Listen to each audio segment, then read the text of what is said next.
Merhaba arkadaşlar, örgü kanalıma hoş geldiniz. Bugün yine güzel bir bebek elbisesi yaptım. Bakın bu şekilde fırfırlı ve gösterişli bir elbise oldu. Arka görüntüsüne bakalım. Arka görüntüsü de böyle. Askılı yaptım ben bu elbiseyi arkadaşlar. Giydirip çıkarması kolay. Bir düğme yapıyoruz. Aynı düğmeye hem bel örgüsüne yapmış olduğum bu biriti takıyorum, hem de askılarını takıyorum. Bakın düğmeli yaptım. Giydirip çıkarması kolay. Bu şekilde takıyorum.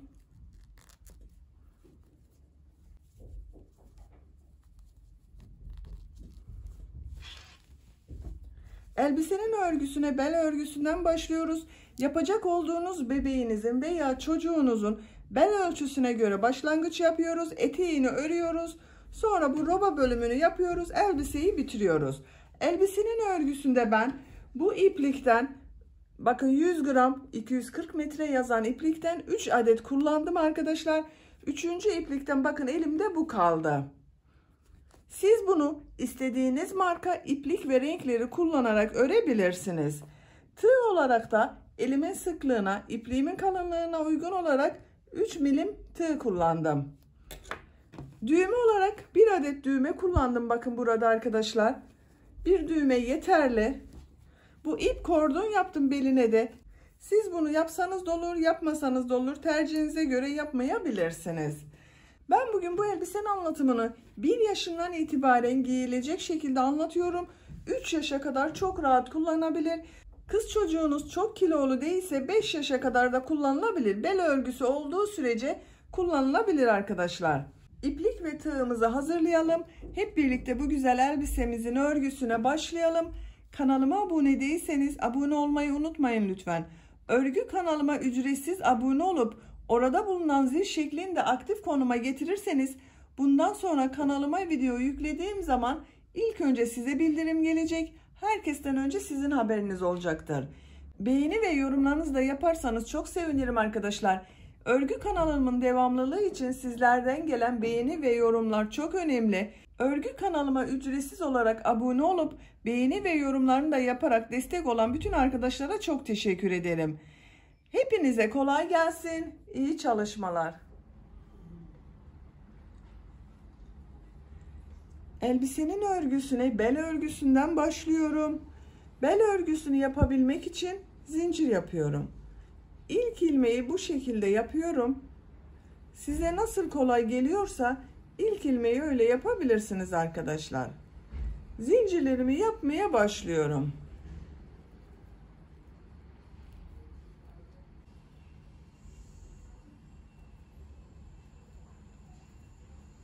...105 zincir yaptım. Bu benim yapacağım ölçü için yeterli arkadaşlar. 105 zinciri çok sıkı yapmadım bakın. Bunun üzerinden şimdiki sırada trabzanlar yapacağız. Çok sıkı yapmazsanız daha düzgün görünür. Bu 105 zincirin kaç santimetre olduğunu ölçüyorum. Başlangıcı sıfır noktasına tutuyorum. Şu şekilde ölçüyorum. Örgüyü çektirmeden ölçüyorum. 46 santimetre zincir uzunluğu var. Benim elimin sıklığına, ipliğimin kalınlığına göre 105 zincir 46 santimetre geldi.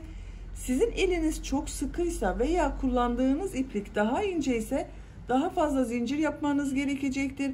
Veya elinizin sıklığına göre daha az zincir yapmanız gerekecektir.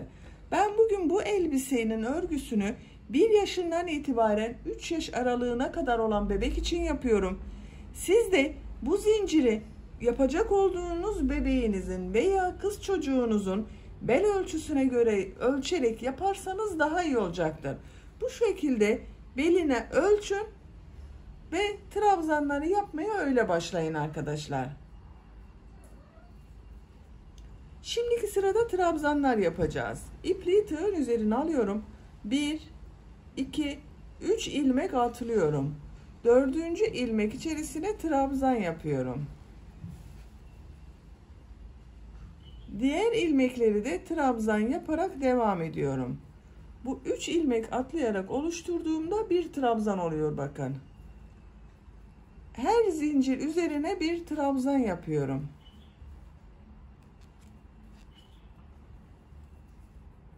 Bu şekilde.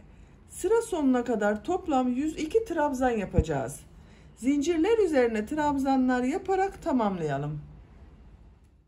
Yaptığım zincirler üzerine trabzanlar yaparak bakın tamamladım arkadaşlar. Toplam 102 trabzan oldu. Bu 102 trabzanın kaç santim olduğunu ölçüyorum tekrar. Bakın. Sıfıra tutuyorum. Çektirmeden ölçüyorum. Şu şekilde ölçüyorum. 45 santim trabzan uzunluğu var bakın.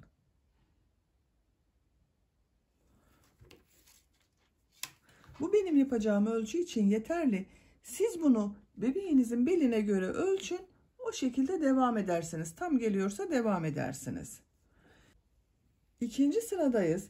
İkinci sırada yine trabzanlar yapacağız. Trabzanları yaparken arttırmalar da yapacağız. 2 zincir yapıyorum.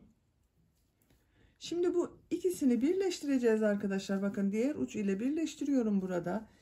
2 zincirden sonra tığın üzerine iplik alıyorum. Burada bakın 3 ilmek atlayarak bir trabzan oluşturmuştuk. Bu son zincirin üzerine tığ takıyorum. Bir trabzan yapıyorum. Burada yaptığım bu 2 zincir sıra sonunda olacak olan trabzan.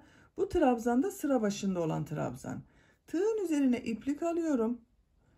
İkinci ilmeğe 3 trabzan yapıyorum. 1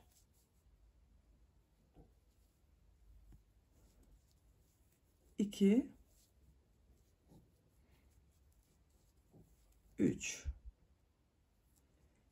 2 ilmeğe tek trabzan yapıyorum.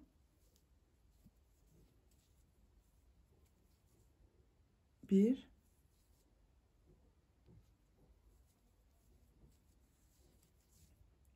2 üçüncü ilmeğe 3 trabzan yapıyorum. 1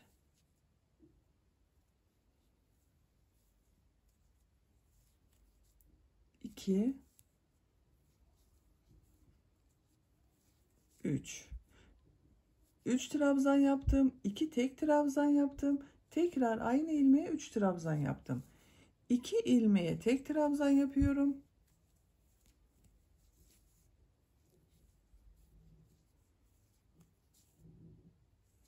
3. ilmeğe 3 trabzan yapıyorum. 1 2 3 2 ilmeğe tek trabzan yapıyorum. Bu sırayı bu şekilde devam ediyoruz. 2 tek trabzan yapıyoruz. 3. ilmeğe 3 trabzan yapıyoruz. Sıra sonuna kadar devam edelim. İkinci sırada 2 tek trabzan yaptım. 3. ilmeklere 3 trabzan yaptım. 2 tek trabzan yaptım. 3. ilmeğe 3 trabzan yaptım bakın. Bu şekilde sıra sonuna kadar tamamladım. Arttırmaları yaptım. En son ilmeğe geldim. 2 trabzanı yaptım buraya. Bu son ilmek içerisine 2 trabzan yapıyorum.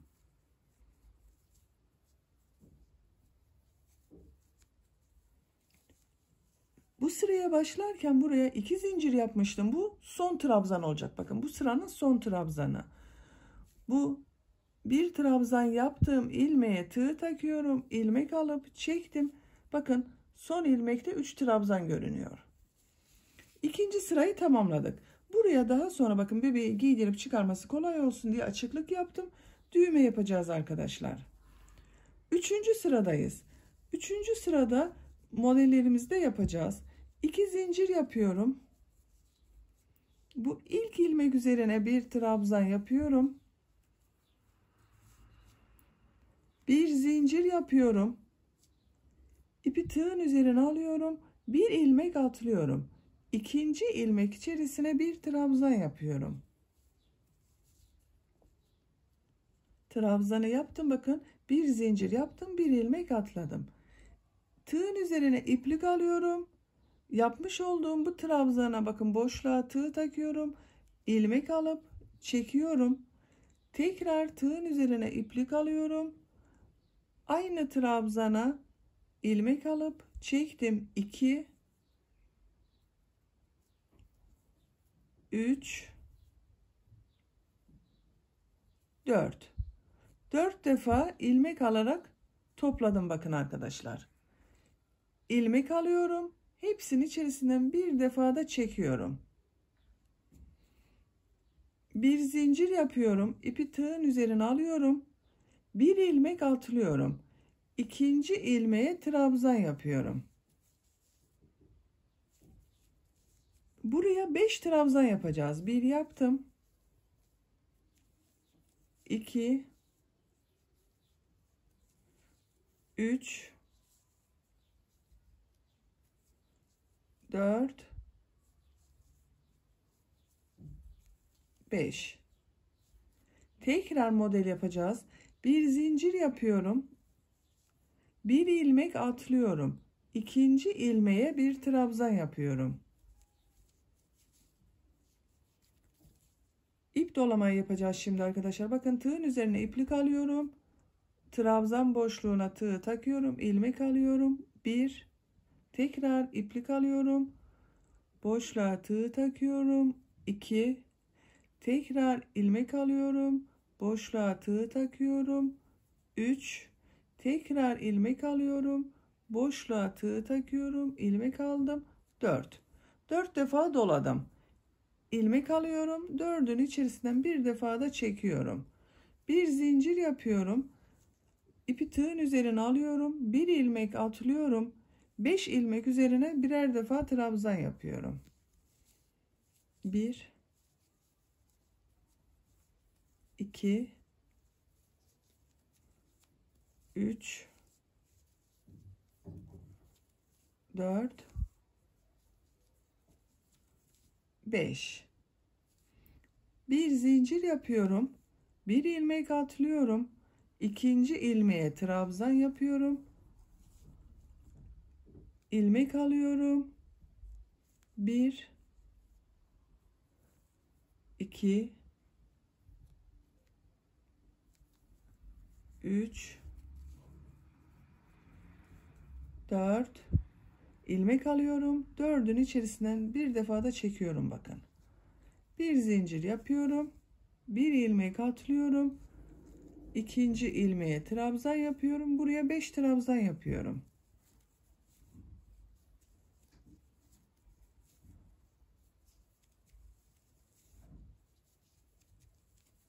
Bu şekilde bakın. Modellerimiz böyle oluyor. Sıra sonuna kadar devam edelim. Modelleri yaparak sıra sonuna kadar tamamladım. Sıra sonunda bakın modelden sonra bir ilmek atladım. 1 2 3 trabzan yaptım. Bu son ilmek ile bakın burada bulunan bu ilmeği ilmek kaydırması yaparak birleştiriyorum. Burada 1 2 3 4 5 trabzan görünüyor bakın. Görüntü olarak bakalım. Şu şekilde arkadaşlar, görüntü bakın. Şimdi tekrar trabzan sırasındayız. Model yapmadan her ilmeğe ve bu bir zincirlik boşluklara birer defa trabzan yapacağız. 2 zincir yapıyorum. İlk ilmek üzerine bir trabzan yapıyorum. Bir zincirlik boşluğa trabzan yapıyorum. Model üzerinde bulunan bu ilmeğe bir trabzan yapıyorum. Bir zincirlik boşluğa bir trabzan yapıyorum. Burada yaptığım 5 trabzanın üzerine birer defa trabzan yapıyorum.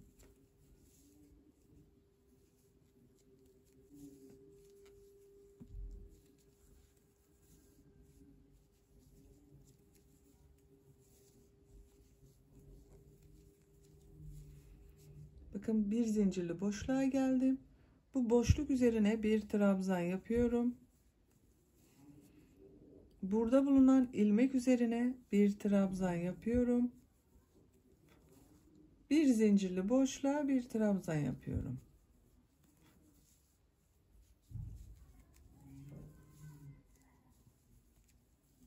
Bakın. Her ilmeğe birer defa trabzan yapıyoruz. Bu bir zincirlik boşluklara da bir trabzan yapıyoruz. Bir de model üzerinde bulunan, bakın burada bir ilmek var. Buna bir trabzan yapıyoruz. Sıra sonuna kadar devam edelim. Dördüncü sırayı trabzan sırası yaparak sıra sonuna kadar tamamladım. En son ilmek ile ilk ilmeği ilmek kaydırması yaparak sırayı birleştiriyorum. Bakın birleştirdik. Bu sırada her ilmeğe birer defa trabzan yaptık. Bu model üzerine de bakın zincir boşluklarına bir trabzan, model üzerine de bir trabzan yaptım. Sıra sonuna kadar tamamladım. 5. sıradayız. 5. sırada tekrar bu model sırasını yapacağız. Model sırasını bu bakın model yaptığım ilmekten 3 ilmek sonra bu bir alt sırada 5 trabzan yapmıştık bakın. 1, 2, 3, 4, 5. Bunun ortada olan trabzan üzerine yapacağız. Bakın 1, 2, 3. Bu ilmek üzerine model yapacağız. 2 zincir yapıyorum. Bu ilk ilmek üzerine bir trabzan yapıyorum. 2, 3, 4, 5. 5 trabzanı yaptım. Bir zincir yapıyorum. Tığın üzerine iplik alıyorum. Bir ilmek atlıyorum. İkinci ilmeğe bir trabzan yapıyorum. Bakın bu model yapacağız bu trabzan üzerine. Şöyle baktığımız zaman burada bakın 1, 2, 3. trabzan üzerine denk geliyor. İpliği tığın üzerine alıyorum. Yavaş gösteriyorum arkadaşlar. Bakın tekrar gösteriyorum burayı. İlmek alıyorum. Çektim. Bekletiyorum. Tekrar tığın üzerine iplik alıyorum. Trabzan boşluğuna tığ takıyorum. İlmek alıyorum. Bekletiyorum. 2. Tekrar ilmek alıyorum. Boşluğa tığ taktım. İlmek aldım. Çektim. 3. Tekrar ilmek alıyorum. Boşluğa tığ taktım. İlmek alıyorum. Çekiyorum. 4. Bakın tığın üzerine ilmekleri topladık. İlmek alıyorum. Hepsinin içerisinden bir defa da çekiyorum. Görüntü olarak böyle oldu. Bir zincir yapıyorum. Bir ilmek atlıyorum. İkinci ilmeğe trabzan yapıyorum. Diğer modeli yapmak için 5 trabzan yapıyorum buraya. Bakın 1, 2, 3, 4, 5. Bir zincir yapıyorum. Bir ilmek atlıyorum. İkinci ilmeğe trabzan yapıyorum. Tığın üzerine iplik alıyorum. İlmek aldım, çektim. 1, 2, 3, 4. Hepsinin içerisinden bir defa da çekiyorum. Bir zincir yapıyorum. Bir ilmek atlıyorum. İkinci ilmeğe trabzan yapıyorum. 5 trabzan yapıyoruz buraya. 1, 2, 3, 4, 5. Bakın bu şekilde. Sıra sonuna kadar devam edelim. 5. sırada yine modellerimizi yaparak bakın sıranın sonuna kadar tamamladım. En son 5 trabzanı yaptım. Sıra sonunda 2 ilmek kaldı. Bir zincir yapıyorum. Bir ilmek atlıyorum. Son ilmek içerisine modelimizi yapmak için bir trabzan yapıyorum. İpliği tığın üzerine doluyorum. Modelimizi yapıyorum bakın. 1, 2, 3, 4. ilmek alıyorum. Hepsini içerisinden çekiyorum. Bir zincir yaptım. Bir sonraki sırada bu yaptığım zincir üzerine trabzan yapmayacağım arkadaşlar. Öyle denk geldi. Bakın bu son ilmek ile ilk ilmeği şurada bulunan, bakın trabzan yaptığım ilmeğin üzerine tığ takıyorum. İlmek kaydırması yaparak sırayı birleştiriyorum. Bu sırada da aynı şekilde modellerimizi yerleştirdik. Bu sıra trabzan sırası olacak. 6. sıradayız. 6. sırada tekrar trabzan sırası yapıyorum. 2 zincir yapıyorum. İlk ilmek üzerine trabzan yapıyorum. Diğer ilmekleri de trabzan yaparak devam ediyorum. Model üzerinde nasıl trabzan yaptığımızda bir defa daha göstermek istiyorum. Bakın 5 trabzanın üzerine trabzanı yaptım. Model üzerine bakın bir zincirli boşluğa bir trabzan yapıyorum. Model üzerinde bakın burada bir ilmek görünüyor. Buna da bir trabzan yapıyorum. Bir zincirli boşluğa bir trabzan yapıyorum. Takip eden ilmekler üzerine de trabzan yapıyorum.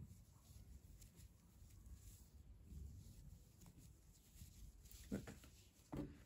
Görüntü olarak da bu şekilde oldu arkadaşlar. Bakın. Güzel olacak.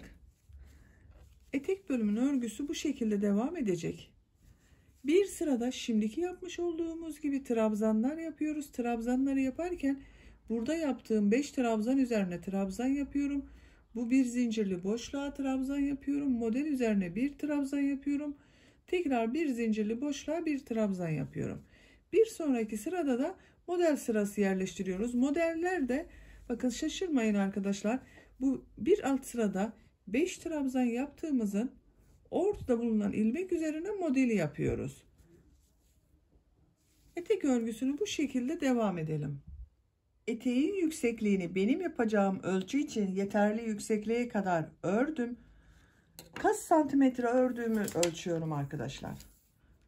Başlangıçtan itibaren ölçtüğüm zaman 25 santimetre yükseklik var. Kaç sıra olduğunda sayalım.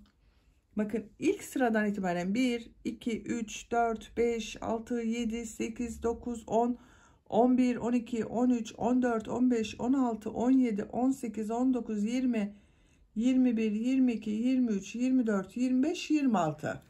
26 sırayı 25 santimetre olarak ördüm. Burada bitirmiyorum. Etek ucunda örgüye devam ediyorum. En son sırada trabzan sırasını yaptım bakın.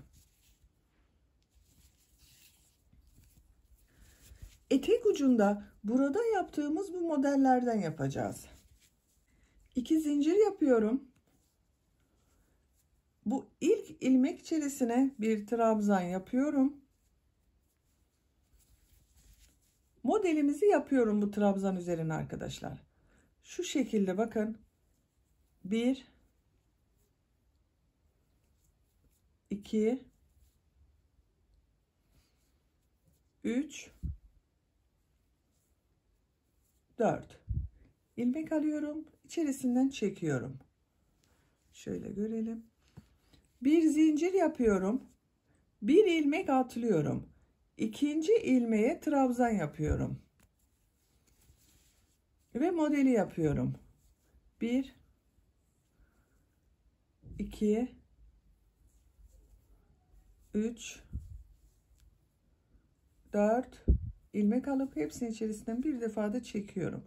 Bir zincir yapıyorum. Bir ilmek atlıyorum. İkinci ilmeğe trabzan yapıyorum.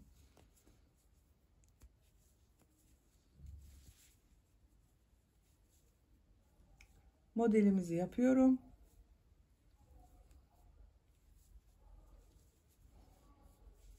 Bir zincir yapıyorum. Bir ilmek atlıyorum. İkinci ilmeğe trabzan yapıyorum. Bu şekilde arada birer ilmek atlayıp modelleri yaparak sıra sonuna kadar devam edelim. Modelleri yaparak sıra sonuna kadar tamamladım. En son model ile ilk yaptığım modeli ilmek kaydırması yaparak birleştiriyorum. İlk yaptığım ilmeğe tığ takıyorum. İlmek aldım, çektim. Tığın üzerinde bulunan ilmekten de çektim. Görüntüsüne bakalım. Bakın bu şekilde oldu arkadaşlar. Eteğine de uyumlu oldu bakın. Şimdi bunun üzerinden bir sırada sık iğne yapacağız. Bir zincir yapıyorum. Aynı ilmek içerisine bir sık iğne yapıyorum. Bu bir zincirli boşluğa bir sık iğne yapıyorum. Model üzerinde bulunan ilmeğe sık iğne yapıyorum.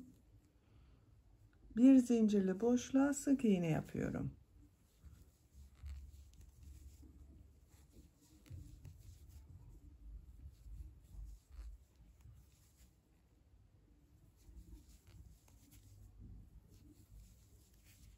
Bu şekilde model üzerine sık iğne yapıyoruz. Sıra sonuna kadar devam edelim. Sık iğneler yaparak sıra sonuna kadar tamamladım. En son ilmek ile ilk ilmeği ilmek kaydırması yaparak birleştiriyorum.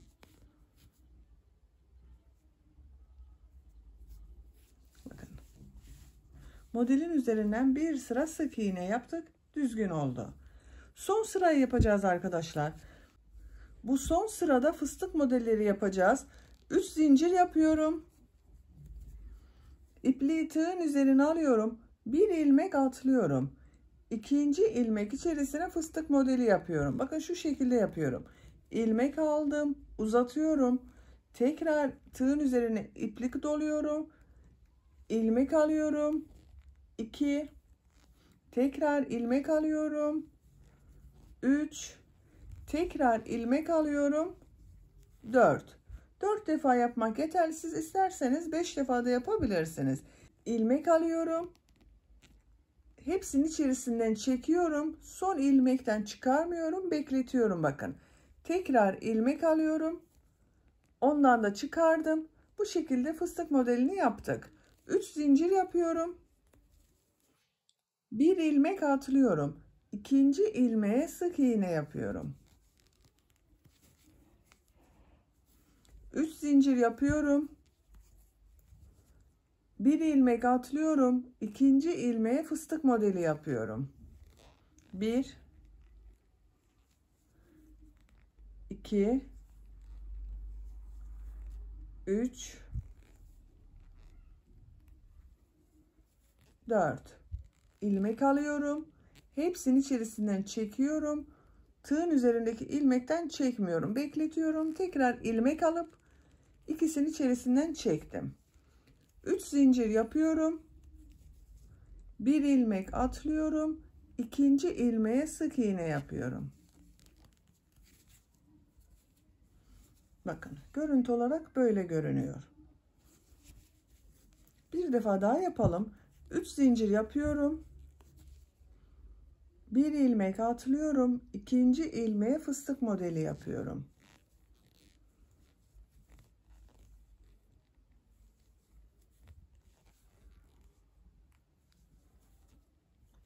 İlmek alıp hepsinin içerisinden çektim. Tığın üzerinde bulunan ilmekten çekmedim. Tekrar ilmek alıyorum. İkisinden çekiyorum. 3 zincir yapıyorum. Bir ilmek atlıyorum. Sık iğne yapıyorum. Bu şekilde devam ediyoruz arkadaşlar. Sıra sonuna kadar fıstık modelleri yaparak devam edelim. Etek ucunda modelleri yaparak sıra sonuna kadar tamamladım.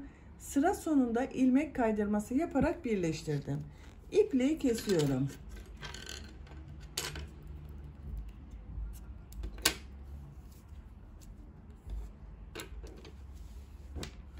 Bakın arkadaşlar, eteğin örgüsü böyle oldu.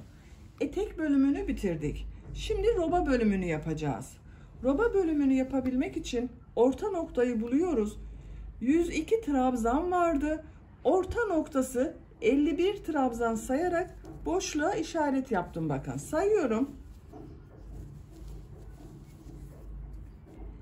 2, 4, 6, 8, 10, 12, 14, 16, 18, 20, 22, 24, 26, 28, 30, 32, 34, 36, 38, 40, 42, 44, 46, 48, 50, 51. 51 trabzan da burada var. Orta noktayı işaretledik. Roba bölümü için 34 trabzan gerekiyor bana. Buradan sayıyorum. Bakın 34'ün yarısı bu tarafta olacak, yarısı bu tarafta. 17 ilmek sayıyorum. 2, 4, 6, 8, 10, 12, 14, 16, 17. 17. ilmeğe ipliğin ucunu bağlıyorum.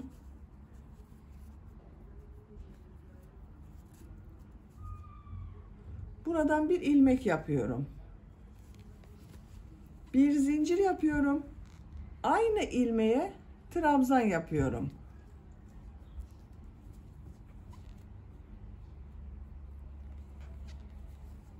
Diğer ilmekleri de trabzan yaparak devam ediyorum. Her ilmeğe bir trabzan yapıyorum.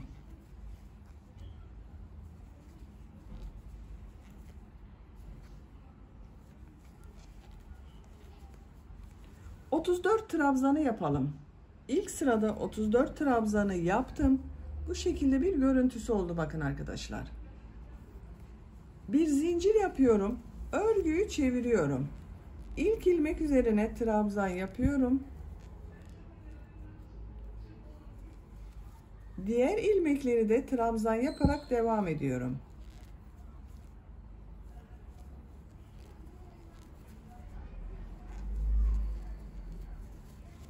Sıra sonuna kadar devam edelim. Sıra sonuna kadar trabzanları tamamladım.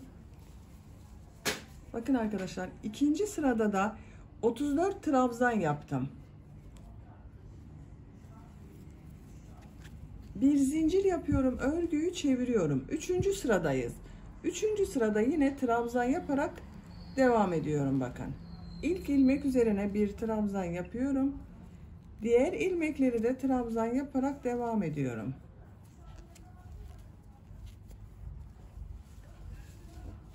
Robanın örgüsü bu 34 trabzan ile devam edecek. 34 trabzan ile trabzan sırasını tekrarlayarak robanın örgüsüne devam edelim. Robanın örgüsünü başladığımız buradan itibaren 34 trabzan ile 13 sıra olarak tamamladım. Sayıyorum.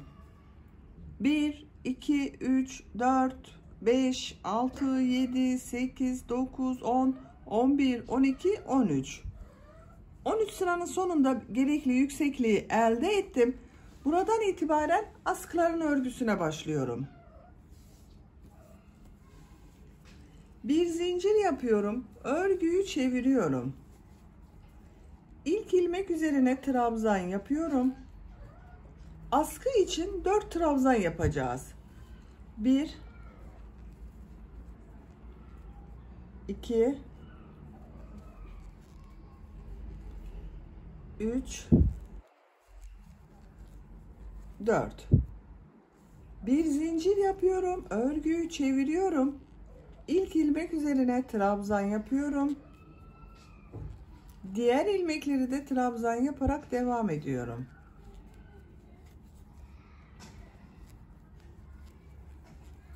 Dört trabzan yapıyoruz yine arkadaşlar.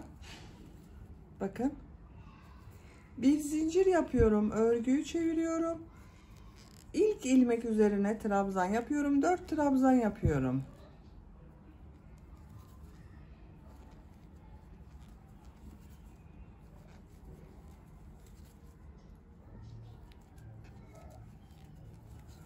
Bu şekilde.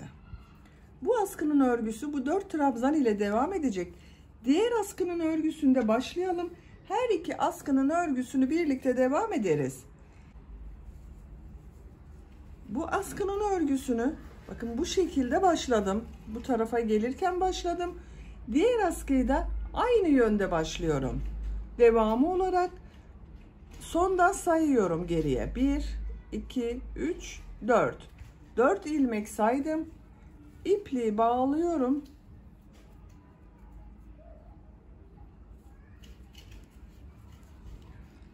Bu ilmekten bir ilmek yapıyorum. Bir zincir yaptım. Aynı ilmek içerisine trabzan yapıyorum. 4 trabzan yapıyoruz. 1,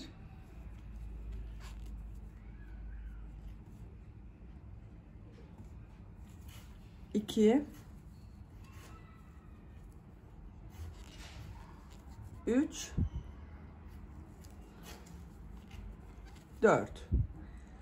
Bu askının örgüsünü arkadaşlar ipliğin diğer ucuyla başladım. Bakın bu iplik burada duruyor. Diğer ucuyla da buna başladım. Bir zincir yapıyorum. Örgüyü çeviriyorum. 4 trabzan yapıyorum.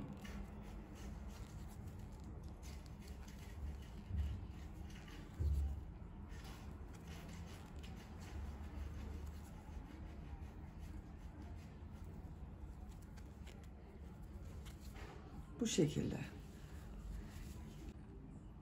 2 askının örgüsünü bu 4 trabzan ile gerekli uzunluğa kadar tamamlayalım. Elbisenin askı örgüsünü 4 trabzan ile 36 trabzan olasıya kadar tamamladım arkadaşlar. Diğer askısının tamamını yaptım bakın. Diğer askının örgüsünü bitirdim. Bu 4 trabzanın dış bölümünden de bu şekilde fırfırlı bölümler yaptım. Bunu hazırladım. Bu diğer askıyı sizinle birlikte yapmak istiyorum. Bakın bu 4 trabzanın dış bölümüne gelen yerlere fırfırlı bölümlerini yaptım. Buraya kadar olan bölümü de trabzan olarak tamamladım. 36. sıradayız. Sayıyorum bakın. 2, 4, 6, 8, 10, 12, 14, 16, 18, 20, 22, 24, 26, 28, 30, 32, 34, 36. 36 sıra yaptım. Bu uzunluk benim için yeterli. Bu 36 trabzan sırası olan uzunluk, elbiseyi şöyle bakın katladığımız zaman bele kadar gelen uzunluk oluyor. Siz de bunu bebeğinizin boyuna göre yaparsanız daha iyi olacaktır. Bakın buraya düğme biritleri yapacağız. Ben diğer askıda yaptım. Bakın bu şekilde 1, 2, 3 düğme biriti yaptım. Bunu istediğimiz uzunluğa göre ayarlayabilmek için 3 tane yaptım arkadaşlar. Buraya da düğme biriti yapıyorum. 37. sıra. Bir zincir yapıyorum. Örgüyü çeviriyorum. İlk ilmek üzerine trabzan yapıyorum. Düğme biriti için 2 zincir yapıyorum. İpliği tığın üzerine alıyorum. Bir ilmek atlıyorum.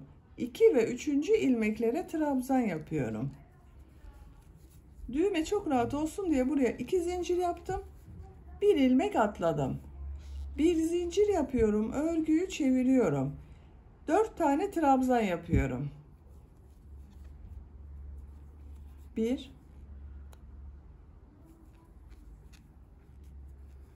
2, bakın boşluğa da bir trabzan yapıyorum.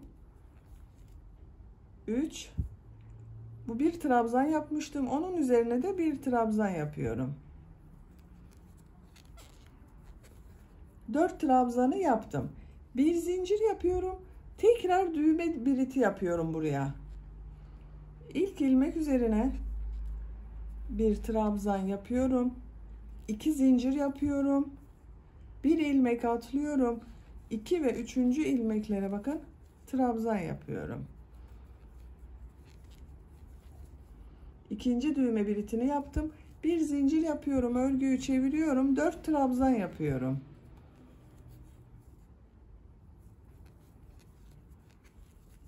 Bu 2 zincir yaptığım boşluğa bir trabzan yapıyorum.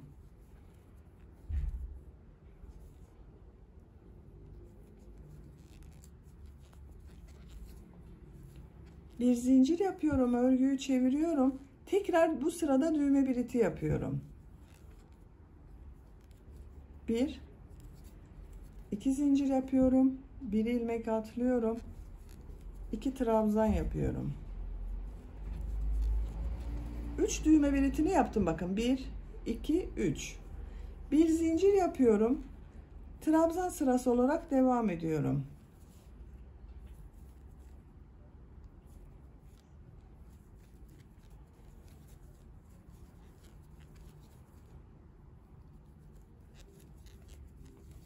Bir zincir yapıyorum. Örgüyü çeviriyorum. 4 trabzanı yapıyorum.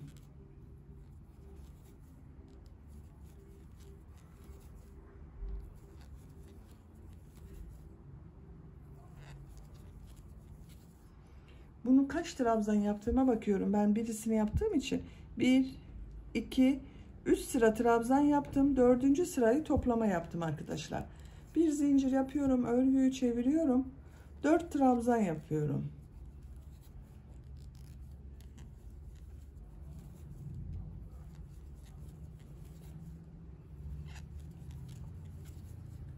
Bakın 1, 2, 3 sıra trabzan sırası yaptım.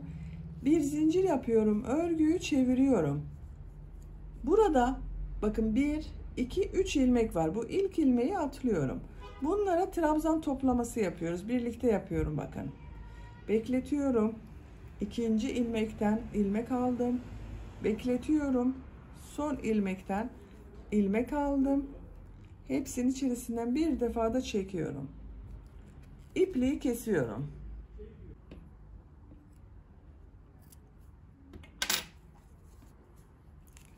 Dört trabzan ile olan askının örgüsünü tamamladım. Bunu da aynı şekilde tamamladım arkadaşlar. Daha sonra bu fırfırlı bölümü yaptım. Şimdi fırfırlı bölümü yapacağız.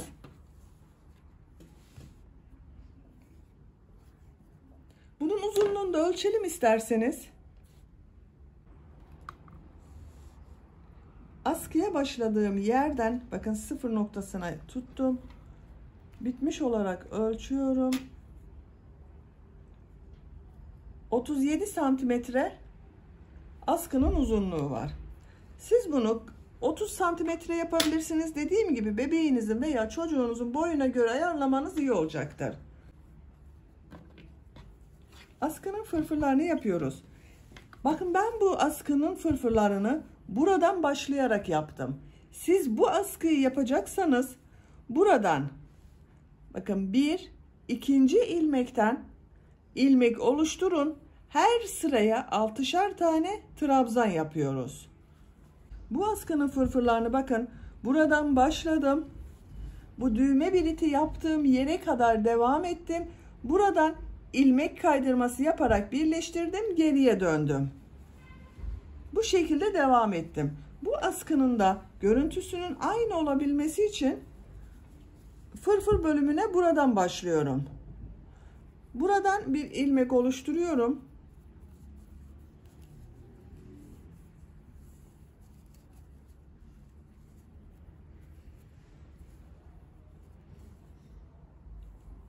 Bakın bir ilmek yaptım. Bu bir trabzan sırasını atlıyorum. İkinci trabzan sırasına bakın burada bulunan trabzanın boşluğuna 6 trabzan yapıyorum. 1 2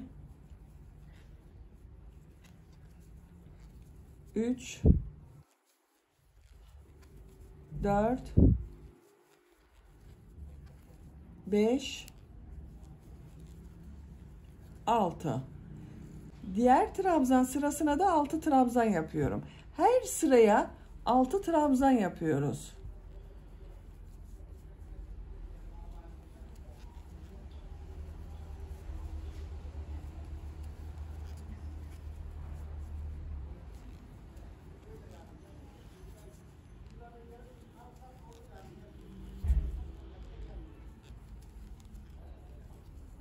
Altı trabzanı yaptım.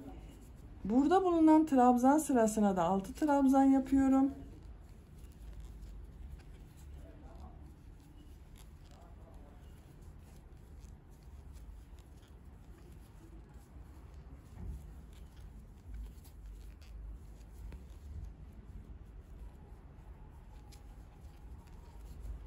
Bakın bu şekilde 1 2 3 4 5 6. Her sıraya 6 trabzan yaparak bu sıra sonuna kadar devam edelim.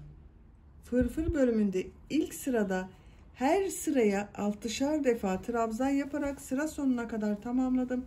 Görüntü olarak bakın böyle oldu arkadaşlar. Bakın her sırada 6'şar tane trabzan yaptım. En son sıraya da 6 trabzanı yaptım. Bu son yaptığım ilmek ile belde bulunan bu ilmekleri birleştireceğiz. Bakın ilmek kaydırması yaparak birleştiriyorum.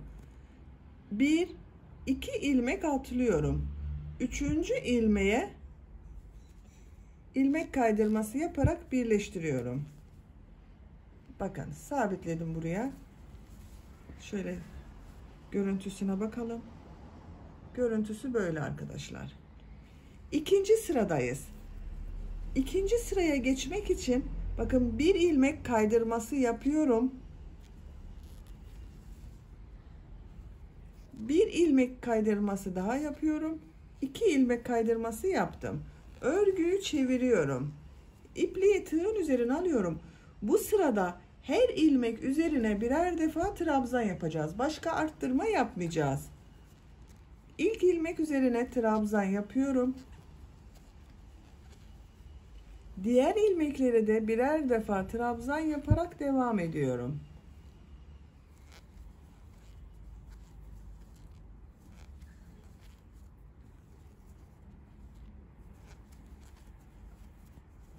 Bu şekilde. Her ilmek üzerine birer defa trabzan yaparak bu sıra sonuna kadar devam edelim. Fırfırların ikinci sırasında her ilmeğe birer defa trabzan yaparak sıra sonuna kadar tamamladım. Bakın gördüğünüz gibi birer defa trabzan yaptım arkadaşlar.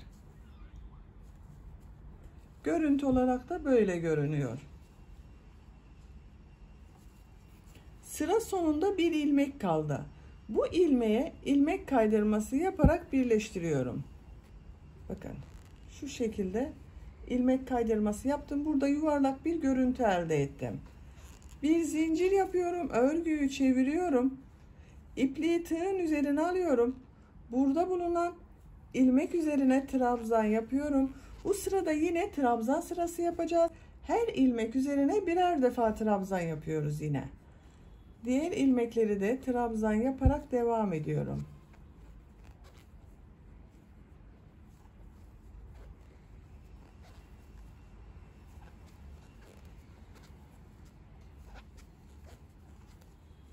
Bu şekilde. Trabzanlar yaparak sıra sonuna kadar devam edelim. Üçüncü sırada her ilmeğe birer defa trabzan yaptım. Sıra sonuna kadar tamamladım. Bel örgüsünün oradayız bakın arkadaşlar. 1 2 ilmek atlıyorum bel örgüsünden. Üçüncü ilmeğe ilmek kaydırması yaparak bu fırfır bölümünü birleştiriyorum. İlmek aldım, çektim, tığın üzerinde bulunan ilmekten de çektim. Burayı birleştirdim bakın. Üçüncü sırayı tamamladık. Ben bu askının fırfırlarını 4 sıra yaptım. 1 2 3 4. Bunu da 4 sıra yapıyorum. Bir zincir yapıyorum, örgüyü çeviriyorum. İlk ilmek üzerine trabzan yapıyorum. Son sırayı yapıyoruz. Diğer ilmekleri de trabzan yaparak devam ediyorum.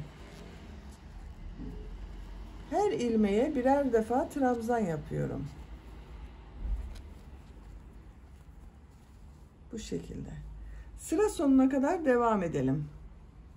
Sıra sonuna kadar trabzanları yaparak tamamladım. Sıra sonunda bir ilmek kaldı. Bu ilmeğe ilmek kaydırması yaparak sırayı bitiriyorum. Şu şekilde ilmek kaydırması yaptım, bitirdim. İpliği kesiyorum.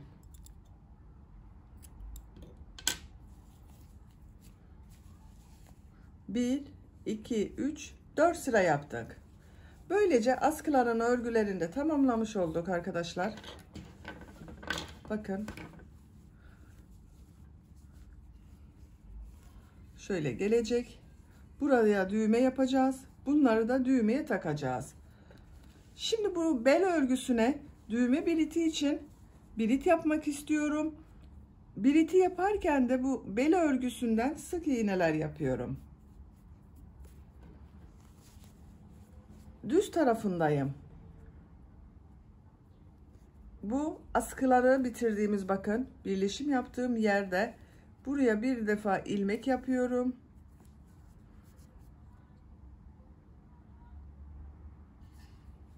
Bir zincir yapıyorum. İlk ilmek içerisine sık iğne yapıyorum. Sık iğneler yapıyoruz. Her ilmeğe birer defa sık iğneler yapıyorum.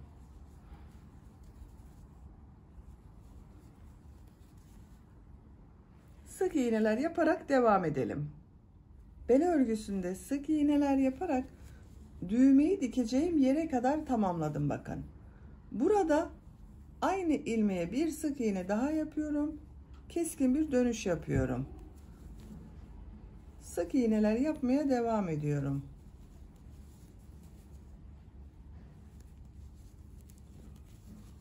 Buraya da düğme birit yapacağız arkadaşlar.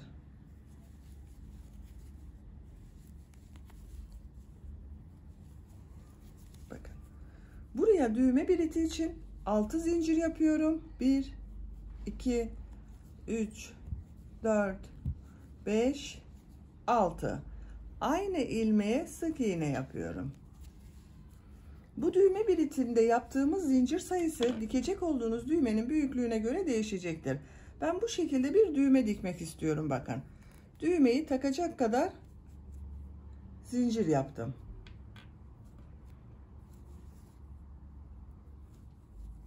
Sık iğneler yapmaya devam ediyorum.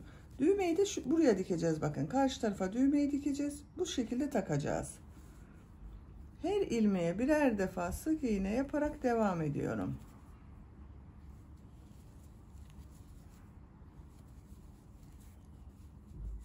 Sık iğneler yaparak diğer askıyı yaptığımız buraya kadar devam edelim.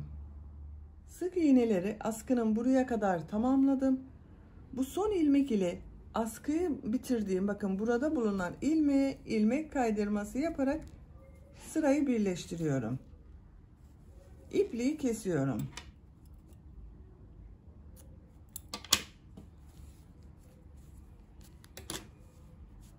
Böylece elbisemizin örgüsünü tamamlamış olduk. Ben bu düğme biriti yaptığım yerin tam karşısına gelen yere de düğmesini diktim. Bakın şu şekilde takıyorum.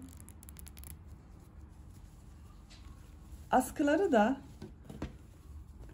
bakın böyle takıyoruz. Bu düğme biritinin hangisi bebeğin boyuna göre denk geliyorsa oraya takabilirsiniz. Bebeğiniz küçükken, çocuğunuz küçükken başta bulunan bu ilmeğe takabilirsiniz. Boyu uzadıkça diğer ilmekleri kullanabilirsiniz. Askıyı takıyorum. Diğer askıyı da aynı şekilde aynı düğmeye takıyorum. Bir düğmeyi 3 düğme biritine birden takabiliyoruz bakın. Bakın görüntü olarak böyle oldu. Çok güzel oldu. Fırfırlı fırfırlı oldu. Önden görüntüsüne bakalım elbisemizin. Elbisenin önden görüntüsü de böyle oldu arkadaşlar. Etek örgüsü böyle.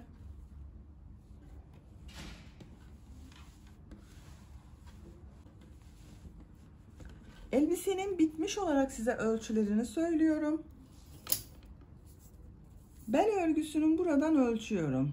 Şu şekilde ölçtüğüm zaman 26 santimetre. Yüksekliğini ölçüyorum. Etek örgüsünü, bel örgüsünün buradan ölçüyorum.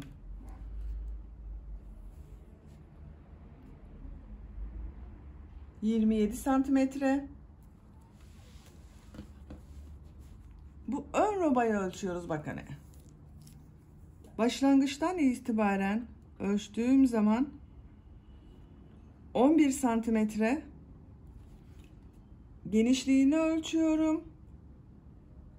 15 santimetre. Böylece elbisemizin örgüsünü de tamamlamış olduk. Ben bu elbisenin örgüsüne bir de ip kordon yapmak istiyorum. Burası tamamen tercihinize göre değişecektir. Siz bunu yapmasanız da olur. Zincir şeklinde ip kordon hazırlıyorum. Yine aynı kendi renginden hazırlıyorum. Bu şekilde ipliğin iki ucunu birleştiriyorum. 2 katlı yaparsak daha düzgün duracaktır.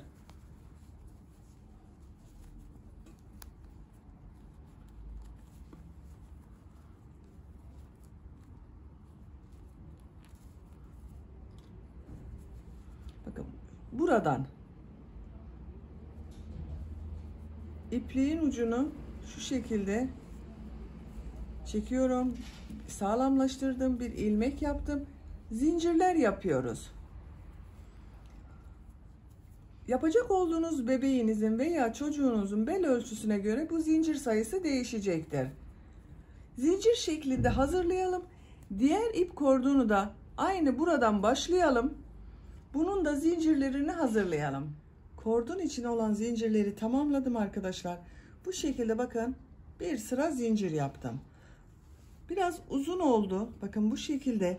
Siz bu zincir sayısını yapacak olduğunuz bebeğinizin veya çocuğunuzun bel ölçüsüne göre yaparsanız iyi olacaktır.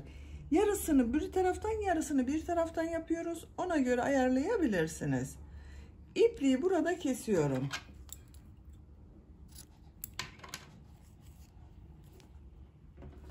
Bakın. Ben toplam 140 zincir yaptım.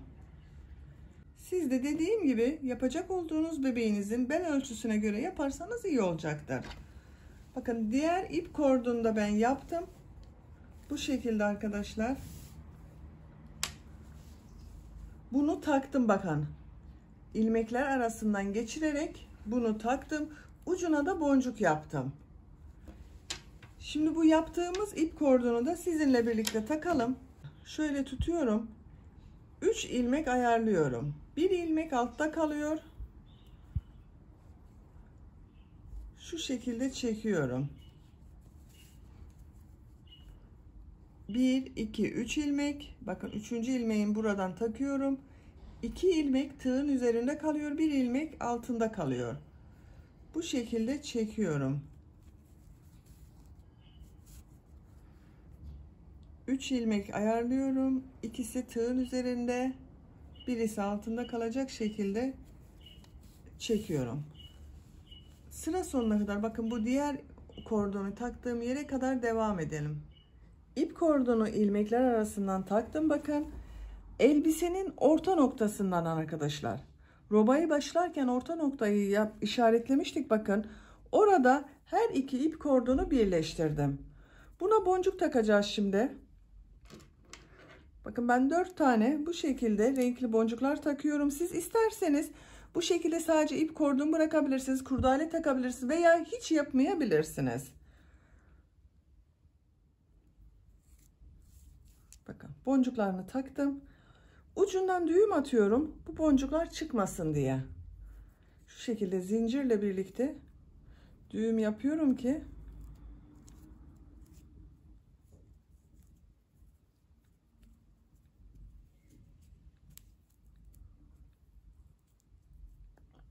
sıkı yapıyorum arkadaşlar. Bakın boncuklar çıkmayacaktır. İpliği kesiyorum.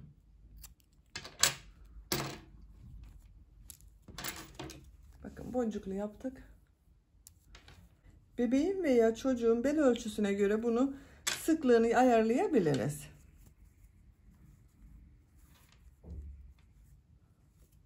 Bakın.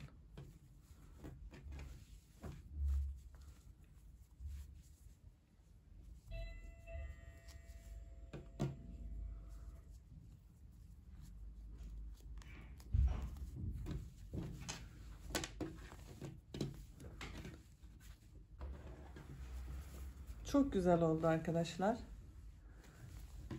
Bakın.